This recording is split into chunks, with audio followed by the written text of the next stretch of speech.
Scotland का बड़ा अच्छा स्कोर हो गया 30-20 की बात कर रहा हूँ 149 for 9 I think highest score नहीं है T20 का लेकिन आज मुझे उम्मीद है कि स्कॉटलैंड जो है वो कर जाएगी वो काम जो कि उन्होंने 2 T20 से नहीं किया तो उम्मीद तो है स्कॉटलैंड से और उम्मीद पे दुनिया कायम होती है। सो प्रोफेशनल लाइफ में पर्सनल लाइफ में हमेशा याद रखें कि उम्मीद ही है एक चीज़ जो मेरे पास आपके पास है और स्कॉटलैंड के पास भी यही है।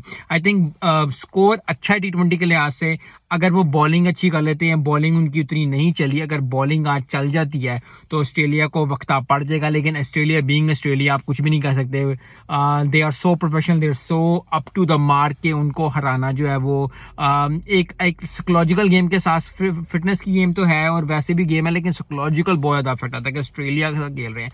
सो आई थिंक स्कॉटलैंड को ये चीज़ अबूर करनी पड़ेगी आज और जो है अच्छी बॉलिंग करके जो है वो चारों खाने चित करना पड़ेगा ऑस्ट्रेलिया को। यही उम्मीद मैं कर रहा हूँ। तो देखते हैं क्या बनता क्या नहीं, लेकिन बड़ी